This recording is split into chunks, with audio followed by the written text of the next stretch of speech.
Peace to the God of the earth, the one that's known, the one that's not known, and to the one that haven't ascended yet. Mahat Tahuti, peace, wisdom, and balance.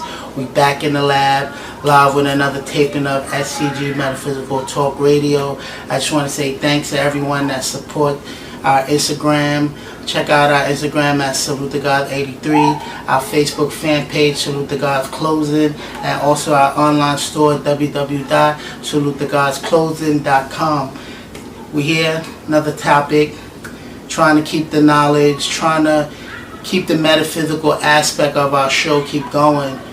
So today's topic is about, I have a couple of articles that I would like to read and get your perspective on, and discuss these topics, and also continue my research of these ancient alien or ancient astronauts topic that I've been coming up with, like the Emerald tablets and things like that. So I got a few articles, I got a couple of pictures that I like y'all to see. The first article I'm going to read about, the article is Atlantis existed on Mars and Egyptian traded with them, and King Tut died in a spaceship crash with an alien crew. The Martian civilization destroyed itself or was destroyed by a meteor while Egypt was still in its prime. Dr. Stephen Weather, I hope I pronounced that right, Weather told a gathering of reporters and scientists in Bern, Switzerland. This happened in June of this year.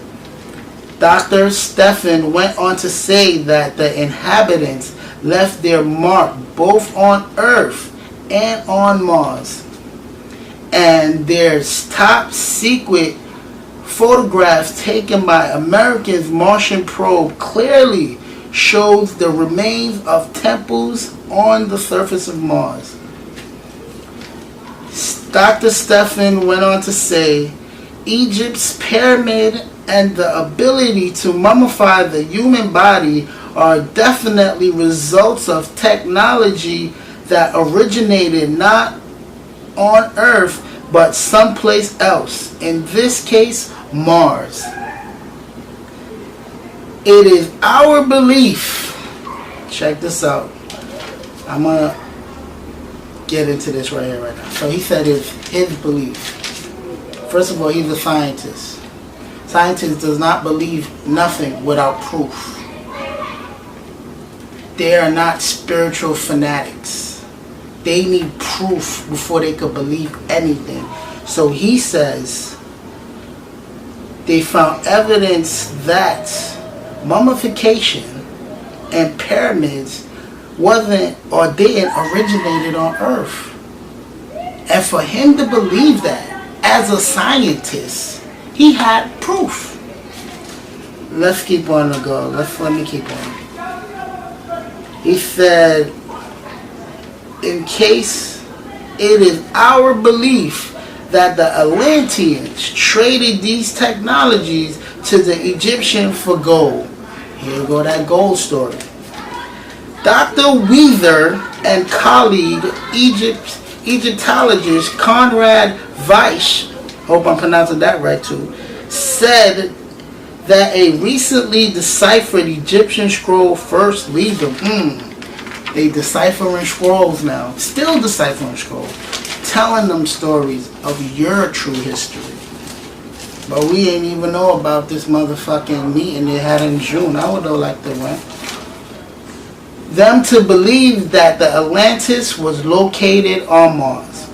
The scroll described a technologically advanced civilization existing our own planet in the vast black ocean of space. It also alludes to space traveling. Oh wow. So the scroll is telling a lot, huh? Also alludes to space traveling and the use of a shuttle to ferry man-like extraterrestrials from a space-bound mothership to the surface of Earth. So they found the scroll that they deciphered, and the scroll is like telling them a lot of stuff, telling them that we had spaceships. We was going back and forth from the heavens, like the biblical text would like to say, to Earth. Okay, let's go. Researchers have long known that the Egyptians were exposed to flight. Long known? Researchers long, how long they know? Because we don't know. We just found this out. Or they're just coming out telling us about this. But you see, they know this shit for a long time. And most of y'all still don't know this. And most of y'all still don't want to know this. But let me keep reading. Dr. Weiser, where I'm at? Yes, I'm going to start over. Researchers have long known that the Egyptians were exposed to flight because an elaborate model of what they called a glider was found in King Tut's tomb. Dr. Weiser told the group, in light of the information learned from the scroll, we now see that the glider was in fact the replica of a spaceship shuttle. And it was just such a spacecraft that crashed with Tut on it, or aboard, it says. So let's discuss this right here. So now, if you didn't, I'm going to backtrack a little bit. If you don't know the story of Tut, why Tut was famous, a lot of people don't understand why Tut was famous. They never really gave us a reason why he was famous. The story behind Tut's death was the fact that he died in a chariot crash. And this chariot crash was so severe that it crushed his spine, destroyed his whole entire organs. They couldn't even find his heart. Like, messed him up in this chariot crash. Then what happened, they claimed that they rushed his whole mummification process and rushing this whole process, his body within his tomb combusted. It just combusted. But this was a story that they actually made up, because once they found out that Tut bodies was burnt, they didn't want the people to know, or they didn't want the public to know that Tut bodies was burnt up. That was found by accident. Let me get into that. How King Tut died. King Tut died over more than 300,000 years ago. He was sealed in his tomb in 1323 BC. They say his mummy badly crushed and caught on fire and burnt. In 1922, November, Howard Carter uncovered King Tut's tomb. Archaeologist Chris Newton, director of Egyptian Exploration Society, came across a comment in Carter's note stating that King Tut's body was badly burnt, that it was unrecognizable and didn't look like a chariot crash.